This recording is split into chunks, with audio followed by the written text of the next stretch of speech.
மதிப்பிற்குரிய மேஷம் ராசி நண்பர்களே, சகோதர சகோதரிகளே, உங்கள் அனைவருக்கும் எனது கனிவான வணக்கங்கள். மேஷம் ராசி நண்பர்களுக்கு இந்த செப்டம்பர் மாதம் 14ஆம் தேதி முதல் வரக்கூடிய அக்டோபர் மாதம் 28ஆம் தேதி வரை சுமார் ஒரு 44 நாட்கள் அப்படிங்கிறது ஒரு மிகப்பெரிய பொன்னான நாட்களாக இந்த மேசராசிக்கு இருக்க போகின்றது. அதாவது நல்ல நேரம் வந்தாச்சுன்னு சொல்கிறோம். இந்த 44 நாட்களில் எந்த கிரகத்தினுடைய ஆதிக்கம் மேசராசிக்கு வலுவாக இருக்க போகின்றது, என்ன பாசிட்டிவான விஷயங்கள் நடக்கும்? ஒரு 10 பேர் நமக்கு நல்ல நெருங்கிய நண்பர்களாக இருக்கின்றாங்கன்னு வச்சுக்கோங்களேன். அதில் 10 பேரில் ஒரு 9 பேர் நமக்கு ஏனோதானம் ஒன்று பழகி இருந்தாலும் கூட அதில் ஒரு நபராவது நமக்கு ஒரு நண்பராவது நமக்கு ஒரு ஆபத்து காலத்தில் உதவி செஞ்சுட்டார்னா நமக்கு அதுவே ஒரு மிகப்பெரிய பலம் இல்லையா? அது மாதிரி தான் இந்த கோச்சாரத்தில் இருக்கக்கூடிய 9 கிரகங்களில் ஒரு கிரகம் மட்டும் நமக்கு பலமாக செயல்பட்டால் கூட போதும். அந்த மாதத்தில் அந்த 44 நாட்களில் ஏதாவது ஒரு நல்ல விஷயங்கள் அப்படிங்கிறத நமக்கு நடக்கட்டும் அப்படின்னு சொல்லி எதிர்பார்த்துட்டு இருக்கக்கூடிய நிறைய மேசராசி நண்பர்களுக்கு இந்த செவ்வாய் பகவான், உங்களுடைய ராசி அதிபதி செவ்வாய் பகவான் உங்கள் ராசிக்கு நேர 7ஆம் இடத்தில் வந்து ஒரு 44 நாட்கள் இருப்பார். அப்போ இவரால் தான் நம்ம பலம் பெற போகிறோம், இவரால் தான் நமக்கு நன்மைகள் பல நடக்கப் போகின்றது அப்படிங்கிறதான் பார்க்க போகிறோம். ஆல்ரெடி மேசராசிக்கு சனி பகவான் வேற 12ஆம் இடத்திலிருந்து திருக்கணித பஞ்சாங்கத்தின் அடிப்படையில் விரய சனியாக செயல்பட்டு கொண்டிருக்கிறார். விரய சனி, அதாவது 7 சனியினுடைய தொடக்கத்தில் இருக்கிறோம். இதுவே சனியே நமக்கு ஒரு மிகப்பெரிய மன உளைச்சல், மன நிம்மதியை கொடுத்துக்கிட்டு இருக்கிறாரு. இதில் இது செவ்வாய் பகவான் நமக்கு என்ன பெரிய நன்மையை செய்து விடுவார் அப்படின்னு சொல்லி நம்ம கேட்கலாம். பொதுவாகவே கோச்சாரத்தில் அந்தந்த கிரகங்கள் அந்தந்த பாவங்களில் உட்கார போது அதற்கான பலாபலனை கொடுத்து விடும். ஆனால் நம்மளுடைய சுய ஜாதகங்கள் ஒன்று இருக்குது பார்த்தீங்களா? அந்த சுய ஜாதகங்கள் அப்படிங்கிறத நாம் பிறந்த நாமயோகம், கருணம், திதி, வாரம், நட்சத்திரம் இதன் அடிப்படையில் நடக்கக்கூடிய தசாபுத்திகள் யோகமா அவயோகமா, இதில் திதி சூனியத்தினுடைய சூனியாதிபதியினுடைய தசாபுத்திகளா அப்படிங்கிறதெல்லாம் சுய ஜாதகத்தை பார்த்தா தான் தெளிவாக நம்ம சொல்ல முடியும். ஆனால் கோச்சார பலன்கள் ரொம்ப பர்ஃபெக்டாக மேசராசிக்கு இதில் இந்த செவ்வாய் பகவானால் ஒரு நல்ல அற்புதமான நல்ல விஷயங்கள் நடைபெற போகுது அப்படிங்கிறத பற்றி பார்க்கலாம். சுய ஜாதகத்தை ஒரு முறை தெளிவாக பார்க்க விரும்பினால் இந்த பதிவை பார்த்துட்டே வாங்க. லாஸ்ட்டில் நம்பர் கொடுத்துருக்கிற எடுத்து நீங்கள் கூப்பிடுங்க நண்பர்களே. செவ்வாய் பகவான் ராசி அதிபதி. மேச ராசியில் கேது பகவானுடைய அசுவனி நட்சத்திரம் 4 பாதங்கள், சுக்கிர பகவானுடைய பரணி நட்சத்திரத்தின் 4 பாதங்கள், சூரிய பகவானுடைய கார்த்திகை நட்சத்திரத்தின் முதல் பாதம் என 9 நட்சத்திர பாதங்கள் இந்த ராசியில் இருக்குது. இந்த ராசிக்கு அதிபதி செவ்வாய். செவ்வாய் எப்போவுமே மூர்க்கத்தனமாக முரட்டுத்தனமாக எதையுமே தைரியமாக செஞ்சிடுறது. ஒரு மூர்க்கத்தனமாக செயல்படும் அப்படின்னா என்ன அர்த்தம்? செவ்வாய் எப்போவுமே பலமாக இருக்கக்கூடிய ஜாதகர்கள் எல்லோருமே எப்பேற்பட்ட பிரச்சனையும் வாழ்க்கையில் எதிர்கொண்டு ஜெயிச்சு அப்படியே ஒரு நல்ல நிலைமைக்கு வந்துடுவாங்கன்னு அர்த்தம். அவங்களால எதையும் சாதிக்க முடியும். அவங்க எதுக்கும் கவலைப்பட வேண்டிய அவசியமே இல்லைன்ற மாதிரி இருப்பாங்க. எதுக்கு நம்ம கவலைப்படணும்? நம்மக்கிட்ட இல்லாத ஒன்றா, நம்மக்கிட்ட என்ன இல்லை, தைரியம் தன்னம்பிக்கை இருக்குது, எதை வச்சு நம்ம முன்னேற மாட்டோமா, யாரோட உதவியும் தேவையில்லை அப்படின்னு சொல்லலாம் இந்த செவ்வாய் யோசிக்க வைக்கும். அந்த ஒரு மனப்பான்மையை செவ்வாய் கொடுக்கும். செவ்வாய் ரத்தம் அப்படிங்கிறது. அப்போது மேச ராசிக்கு அதிபதி செவ்வாய் அவர் எப்போவுமே பலமாக தான் இருப்பார், வெயிட்டாக இருக்கும்னு நினைப்பார், எதுலையுமே முதன்மையாக இருக்கும்னு நினைப்பார், தான் வச்சதை சட்டம்னு நினைப்பார். இதுதான் மேசராசி. அப்போ இந்த ராசிக்கு அதிபதி செவ்வாய் எங்கே அமர்கின்றார்? செப்டம்பர் 14ஆம் தேதி உங்கள் ராசிக்கு 7ஆம் இடத்துல சுக்கிரனுடைய வீட்டில் துலாத்தில் அமர்கின்றார். துலாம் ராசி சுக்கிரனுடைய வீடாச்சே. சுக்கிரனுக்கும் செவ்வாய்க்கும் பகையா சமமா? சமம். அவர் எப்போவுமே பகையாளி ஆக மாட்டாங்க, சமமாக இருப்பாங்க. அதனால தான் மேச ராசிக்கு அதிபதியான செவ்வாய் அப்படிங்கிறதும் இந்த துலாத்தினுடைய அதிபதி சுக்கிரனுக்கும் களத்திரஸ்தானம் என்று சொல்லக்கூடியது. மேஷம் டு துலாம் அப்படிங்கிறது இணைப்பு, பாலம், உறவை சொல்லக்கூடியது. நம்ம யார்கிட்ட எல்லாம் என்ன தொடர்புகளில் இருக்கின்றோமோ அந்த உறவை பற்றி சொல்லக்கூடியது. அதனால தான் அது களத்திரஸ்தானம் என்று சொல்கிறோம். 7ஆம் இடம் நண்பர்கள் ஸ்தானம் அப்படின்னு சொல்கிறோம். அப்போ இந்த ஸ்தானத்தில் தான் செவ்வாய் அமர்கின்றார். 44 நாட்கள் இங்கே இருப்பார். குருவனுடைய பார்வையில் இருப்பார். என்னையா நடக்கும்? ஏதோ நல்ல விஷயங்கள் நான் சொல்லுங்களேன். ரொம்ப ரொம்ப நல்ல விஷயம். ராசியாதிபதி 7ல் அப்படி இருந்தால் என்ன? நல்ல ஒரு சுகவாசியாக இருக்க போகிற நேரம். எப்படி? மனைவியால் நல்லது ஒரு ஆதாயத்தை பெறக்கூடிய நேரம். மனைவியினுடைய சொல் கேட்டு அவங்களுடைய கட்டுப்பாட்டில் இயங்கக்கூடிய நேரம். அதாவது என்னடா மனைவியோட சொல்ல நம்ம கேட்கணுமா அப்படின்னு கேட்டால் ஒரு கட்டம் கேட்டு தான் ஆகணும். ஏன்னா நல்ல விஷயங்கள் யார் சொன்னாலும் ஏற்றுக்கணுன்ற மாதிரி இந்த காலகட்டத்தில் மனைவி நல்ல விஷயங்கள் சொல்லுவாங்க, அதை கேட்டு நடங்க. மேசராசிக்கு அது ரொம்ப பக்கபலமாக இருக்கும். அப்போ கணவன் என்றால் மனைவி, மனைவி என்றால் கணவன், மேசராசியில் பிறந்திருக்கக்கூடியவங்க கண்டிப்பாக இந்த 44 நாட்கள் அப்படிங்கிறது ஒருவர் சொல்ல ஒருவர் கேட்டு நடந்தாலே குடும்பத்தில் எப்போவுமே பிரிவினைகள், வம்பு, வழக்கு, வாதங்கள் எதுவுமே கிடையாது. அதனால் நல்ல விஷயம்தான். இந்த 44 நாட்களில் இன்னொரு முக்கியமான விஷயம் என்ன நடக்கும் அப்படின்னு கேட்டால், மனைவி வெளி சொத்துக்கள் ஏதாவது உங்களுக்கு வர வேண்டியது இருந்தால், ரொம்ப நாளாக என்னுடைய பொண்டாட்டி வழியில் புருஷ வழியில் ஒரு சொத்து ஒன்று வர வேண்டியது இருக்குது, அதை நாங்கள் எதிர்பார்த்துக்கிட்டு இருக்கிறோம், இப்போ அது கிடைக்குமா அப்படின்னு சொன்னால் கட்டாயம் கிடைக்கும், கண்டிப்பாக கிடைக்கும். அப்போது இந்த மனைவியினுடைய சொத்துக்களோ கணவனுடைய சொத்துக்களோ உங்களுக்கு கிடைக்கக்கூடிய வாய்ப்பு. அதை வச்சு பல நல்ல விஷயங்கள் பண்ண போகிறோம். அது உங்களுக்கு ஒரு பக்கபலமாக இருக்கும். அதை வச்சு தான் ஒரு பிஸ்னஸ் ஸ்டார்ட் பண்ண போகிறேன், அதை வச்சு தான் ஒரு வியாபாரத்தை பண்ண போகிறேன், அதை வச்சு ஒரு சொத்து வாங்கணும், அந்த சொத்தை வரக்கூடிய இதை விற்றுட்டு மறுபடியும் வேறு ஒரு சொத்து வாங்கலாம்னு நினச்சிக்கிட்டு இருக்கிறேன். இப்படி ஏதாவது ஒரு நல்ல விஷயங்கள் பண்ணுவோம் இல்லையா? அதனால் அந்த சொத்துக்கள் உங்களுக்கு கிடைக்கக்கூடிய நேரம் கண்டிப்பாக கிடைக்கும். அதே மாதிரி அதிகமான ஒரு நட்பு அப்படிங்கிறது, நட்பு வட்டாரம் விரிவடையக்கூடிய நேரம், நிறைய நண்பர்கள் உங்களுக்கு அறிமுகமாகக்கூடிய நேரம், தூர தேசத்தில் இருக்கக்கூடிய நிறைய நண்பர்கள்லாம் உங்களுக்கு அறிமுகமாகுவாங்க, நல்லா பழகுவாங்க, நல்ல பாசமாக இருப்பாங்க, அவங்கள் மூலயமாக நிறைய நல்ல விஷயங்களெல்லாம் உங்களுக்கு நடக்கும்.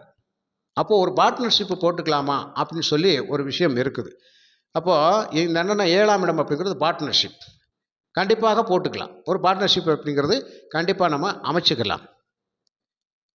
ஆனால் செவ்வாய் அப்படிங்கிறது உங்கள் ராசி அதிபதியாக இருந்தாலும் அவர் 8ஆம் அதிபதி. இதில் ஒரு நெகட்டிவான விஷயங்கள் என்ன அப்படிங்கிறத ஒன்று பார்க்கணும் இல்லையா? அப்போ நெகட்டிவான விஷயம் அப்படிங்கிறது 8ஆம் அதிபதி 7இல் இருந்தால் நீங்கள் பார்ட்னர்ஷிப் பண்ணுங்கள், தொழில் பண்ணுங்கள், ஆனால் மனஸ்தாபங்கள் இல்லாமல் பண்ணுங்கள். இந்த இடத்துல மனஸ்தாபங்கள் வரக்கூடிய அமைப்பு நிச்சயமாக ஏற்படும். 8ஆம் அதிபதி இல்லையா, நஷ்டம் இல்லையா, கஷ்டம் இல்லையா? அப்போ இங்கே என்ன ஆகும்? ஏதாவது ஒரு விதத்தில் ஒருத்தருக்கு ஒருத்தர் ஏதாவது ஒரு கணக்கு வழக்கு கேட்பாங்க. அதில் என்ன வருமானம் வந்துச்சு, இந்த இதில் என்ன வந்துச்சு, இது என்ன செலவு பண்ணுங்க அப்படின்னு சொல்லி சாதாரணமாகவே கேட்டுக்கிட்டே இருந்தாலும் இந்த இடத்துல நமக்கு என்ன தோணும்? எல்லாம் கரெக்டாக தானே போயிட்டுருக்குற, அப்புறம் ஏன் நீ துருவி விசாரணை பண்ணுற அப்படின்னு சொல்லுவாங்க. அந்த வார்த்தைகள் டக்குன்னு கோபத்துக்கு ஆளாக வேண்டிய கட்டாயம் வந்து. அதனால் அந்த விஷயங்கள் எல்லாம் கொஞ்சம் கவனமாக இருங்க. புரியுதுங்களா? அதே மாதிரி மனைவியின் சொத்துக்கள் ஆதாயம் உண்டு. வந்ததுக்கப்புறம் என்ன பண்ணுவாங்கன்னா, அதை வச்சு நான் இப்படி பண்ணுங்க அப்படின்னு சொல்லி அவங்க கோளாறு சொல்லுவாங்க. நாம் என்ன பண்ணுவோம், ஏன் கோளாறில் அதை செஞ்சால் ஆகாதா அப்படின்னு சொல்லி பேசுவோம். அப்போ இந்த இடத்துல வாக்குவாதம் வருமா? பிரச்சனை வந்துடும். அப்போ அந்த மாதிரியும் பிரச்சனைகள் வரும். அதையும் கொஞ்சம் சமாளித்து விட்டு கொடுத்து போயிருங்க, அட்ஜஸ்ட்மெண்ட் பண்ணிக்கங்க. அதே மாதிரி நண்பர்கள் அதிகமாக நமக்கு அறிமுகம் ஆவாங்க, பழகுவாங்க, குடுக்கல் வாங்கல் எல்லாம் சிறப்பாக பண்ணுவாங்க, நல்ல உதவிகரமாக இருப்பாங்க. பட் என்ன பண்ணுவாங்க, அந்த உதவிகரமாக இருக்கின்ற பொழுது மீண்டும் சில விஷயங்களில் அந்த உதவி செஞ்ச விஷயங்களை கொஞ்சம் பேசுவாங்க. நான் அந்த மாதிரி அது பண்ண இது பண்ண அப்படின்னு சொல்லி ஏதாவது ஒன்று பேசுகிற போது நமக்கு அது மனசு கஷ்டமாயிரும். அப்போ என்ன நீ செஞ்சுட்டு சொல்லி காட்டுறியா அப்படின்ற மாதிரி கேட்கும். கொடுத்த கடனை கேட்டால் பகையா? இங்கே அதான் விஷயம். நண்பர் ஏதாவது பணம் வாங்கி கொடுத்துருப்பாரு, அந்த பணத்தை நீங்கள் என்ன பண்ணுவீங்க, கொஞ்சம் சீக்கிரமாக கொடுங்க அப்படின்னு சொல்லி நண்பர் கேட்டார்னா நீங்கள் உங்களுக்கு பொசுக்குன்னு ஒரு கோவம் வந்துடும். நான் தரமாட்டேனா, ஏன் டார்ச்சர் பண்ணுற அப்படின்னு சொல்கிற மாதிரி பேச்சுவார்த்தை வந்து. இப்படியான விஷயங்களெல்லாம் கட்டாயம் நடக்கும். எந்த 8ஆம் இடம் அசையாத சொத்துக்கள் அப்படிங்கிற ஒரு விஷயம் உண்டு, ஆயுள் சம்பந்தப்பட்ட விஷயம் உண்டு இல்லையா? ஒரு கௌரவமான இடம் இல்லையா, கௌரவத்தை பற்றி சொல்லக்கூடிய இடம். அதே மாதிரி வாழ்க்கையில் துரதிர்ஷ்டங்கள் அப்படிங்கிற சில விஷயங்களை பற்றி சொல்லக்கூடிய இடம் 8ஆம் இடம் தான். இந்த அதிபதி 7ல் இருந்தால் இந்த துரதிர்ஷ்டம் அப்படிங்கிற விஷயங்கள் நண்பர்களுக்கு, அதனால் ஏதாவது ஒரு துரதிர்ஷ்டவசமாக சண்டை வந்துருச்சு, ஒரு வாக்குவாதங்கள் முத்திக்கிருச்சு அப்படின்ற மாதிரி சொல்லுவோம் பார்த்தீங்களா, அந்த மாதிரி ஒரு நேரம் சரியில்லை அப்படின்னு சொல்ல மாதிரி. ஆனால் அவர் ராசி அதிபதி 7ல் இருந்தால் நல்ல விஷயங்கள் நிறைய நடக்குது. ஆனால் இந்த மாதிரி சின்ன சின்ன நெகட்டிவான விஷயங்கள் நம்மக்கிட்டே உருவாகும். அதில் கவனமாக இருக்க சொல்கிறோம், அவ்வளவுதான். இருந்துட்டாலே அதை நம்ம என்ன பண்ணிக்கலாம், பாசிட்டிவாக மாற்றிக்கலாம் இல்லையா? அப்போ நன்மையும் உண்டு தீமையும் உண்டு, நன்மையும் உண்டு தீமையும் உண்டு. ஆனால் இந்த தீமையை கூட நல்லா மாற்றக்கூடிய அமைப்பு யார் கையில் இருக்குது? அந்த செவ்வாயை குரு பார்க்குறார். அப்போ கோபம் குறைஞ்சிருச்சு, அட்ஜஸ்ட்மெண்ட்டு, ஒருத்தருக்கு ஒருத்தர் விட்டு கொடுத்து போகிறது, கஷ்ட நஷ்டங்களை தாங்கிக்கிறது, பொருளாதார இழப்பீடுகளை கூட நம்ம தாங்கிட்டு அடுத்து சரி பண்ணிக்கலாம் வாங்க அப்படின்னு சொல்லி தோளை தட்டி கொடுக்குறது. ஒன்றும் சங்கடப்படாத நான் இருக்கேன் அப்படின்னு ஒருத்தருக்கு ஒருத்தர் சப்போர்ட் பண்ணிக்கிறது. அப்போ அரசியல் துறையில் இருக்கக்கூடியவங்கெல்லாம் வந்து இந்த மாதிரி சூழ்ச்சி தந்திரத்தோடு செயல்பட்டாலும் கூட அந்த சூழ்ச்சி தந்திரம் அப்படிங்கிறது நல்ல வழியில் பயன்படுத்தப்படும் அப்படின்னு நான் சொல்ல வரேன். தவறான வழிக்கு போகாது. ஏன்னா குருவினுடைய பார்வையில் செவ்வாய் இருக்கிறார். அப்போ அரசியல், அரசு சார்ந்த துறைகள், பாதுகாப்பு துறை, இதிலெல்லாம் ஏதாவது வில்லங்கங்கள் இருந்தாலும் சரி செய்யப்படும். இந்த பாதுகாப்பு அதிகாரிகளுக்குள்ள ஏதாவது பிரச்சனைகள், ஒருத்தருக்கு ஒருத்தர் வாக்குவாதங்கள் பண்ணி முத்திக்கிட்டாலும் கூட அதுவும் சரி செய்யப்படும் குருவினுடைய பார்வை. இப்படி பல நல்ல விஷயங்கள் அப்படிங்கிறது மேசராசிக்கு நடக்கக்கூடிய அமைப்பில் இருக்குது. அப்போ ஆதாயகரமான விஷயங்கள் நிறைய இருக்குது. ஆதாயகரமான விஷயங்கள் நிறைய இருக்குது. அப்போ வியாபாரத்தில் ஒரு நல்ல லாபத்தை எல்லாம் எட்டு பிடிக்கக்கூடிய அமைப்பு. தொழிலில் இருக்கக்கூடியவங்களுக்கு நல்ல பார்ட்னர்ஷிப் தொழில் இருக்கும், நல்ல லாபம் கிடைக்கும், நல்லா போய்கிட்டு இருக்கும். கொஞ்சம் கோபதாபங்களை குறைச்சிட்டு கேட்க வேண்டிய கேள்விகளை பொறுமையாக நிதானமாக கேட்டு கணக்கு வழக்கு கேட்டு கரெக்டாக பண்ணிக்கிட்டோம்னா ரொம்ப சிறப்பாக இருக்கும். அதே மாதிரி கணவன் மனைவி உறவுக்குள்ளே அதே மாதிரி தான். இந்த பங்காளிகளுக்குள் அப்படிங்கிறது கொஞ்சம் அட்ஜஸ்ட்மெண்ட், அவங்ககிட்ட கொஞ்சம் விட்டு கொடுத்து அனுசரித்து போயிடணும் அப்படிங்கிறத. இன்றைக்கி பார்த்தீங்கன்னா பங்காளி சொத்தை வந்து நாசமாக்காத அப்படின்னு சொல்லி என்னமோ ஒரு பழமொழி சொல்லுவாங்க பார்த்தீங்களா. இப்போ இந்த பங்காளி சொத்துக்களுக்குள்ளெல்லாம் ஒரு நல்ல ஆதாயகரமான சூழ்நிலை தான். இங்கே என்ன ஆகும், இந்த வாக்குவாதங்கள் பேசி எடுத்து பிரச்சனையாகி அதை கிடைக்க வேண்டிய பாக பிரிவினர்கள் சரியான முறையில் கிடைக்காம போயிடும். அதனால் இந்த இடத்துல கொஞ்சம் பொறுமையாக இருங்க, சமாதானமாக போங்க, அதில் ஒரு ஆதாயம் இருக்கும். இப்படியான விஷயங்கள் புரியுங்களா. அப்போது குரு இந்த இடத்தை பார்க்கின்ற பொழுது, செவ்வாயை பார்க்கின்ற பொழுது நிச்சயமாக நல்ல விஷயங்கள் பல நடக்கும். அப்போது நல்லதொரு நண்பர்களுடைய தொடர்பு, நல்லதொரு தோழிகளின் நண்பர்களின் தொடர்பு, வியாபார பெருமக்களுடைய தொடர்பு, நல்ல மனிதர்களுடைய தொடர்பு, அரசியல்வாதிகள், அரசு சார்ந்த துறைகளில் இருக்கக்கூடிய அதிகாரிகளுடைய தொடர்பு, இப்படி பல நல்ல விஷயங்கள் நடக்கும். அதேமாதிரி மேஷராசி நண்பர்களுக்கு இந்த காலகட்டத்தில் செவ்வாய் அந்த 7ஆம் இடத்துலேருந்து 4ஆம் பறவை 10ஆம் இடத்தை பார்ப்பார். 10ஆம் அதிபதி தான் 12இல் சனி இருக்கிறார், விரைய சனியாக இருந்தாலும் கூட செவ்வாய் 10ஆம் இடத்தை பார்க்கின்ற பொழுது இந்த 10ஆம் இடம் கொஞ்சம் ஓரளவுக்கு வருமானத்தை நமக்கு பெருக்கி கொடுக்கக்கூடிய அமைப்பில் இருக்குது. அதனால் மேசராசி நண்பர்களுக்கு அந்த வருமானம் சிறப்பாகத்தான் இருக்கும். அவர் வந்து 7ஆம் பறவை உங்கள் ராசியவே பார்க்குறாரு இல்லையா, கண்டிப்பாக நல்ல விஷயங்கள் நிறைய நடக்கும். அதுக்கப்புறம் 8ஆம் பார்வை வாக்குஸ்தானத்தை பார்ப்பார். வாக்கு வன்மை அப்படிங்கிறது அதான் சொல்லிட்டேன், கொஞ்சம் பொறுமையாக பார்த்து இருங்க. குடும்பத்தில் அவசரப்பட்டு எந்த ஒரு பேச்சும் பேசுகிறாதீங்க, ஊத்துறாதீங்க அப்படின்றது தான். அப்போ அந்த ஒரு இதை வந்து நீங்கள் கவனமாக இருக்கணும் அப்படிங்கிறது தான்.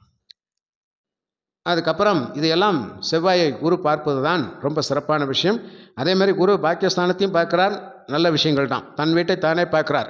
அரசு சார்ந்த துறைகள் அப்படிங்கிறது, வெளிநாடு வேலை வாய்ப்புகள் அப்படிங்கிறது, அரசு துறையில் வேலை வாய்ப்புகள் அப்படிங்கிறதெல்லாம் கட்டாயம் மேசராசி நண்பர்களுக்கு உண்டு.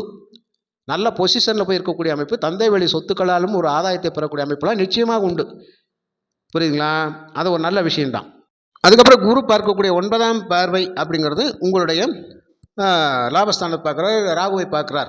எதுலேயுமே நம்ம சாதிக்கும் மையம் ராகு, பிரம்மாண்ட மையம், எல்லா விஷயத்திலுமே பணம் பொருள் ஈட்டக்கூடிய அமைப்பு.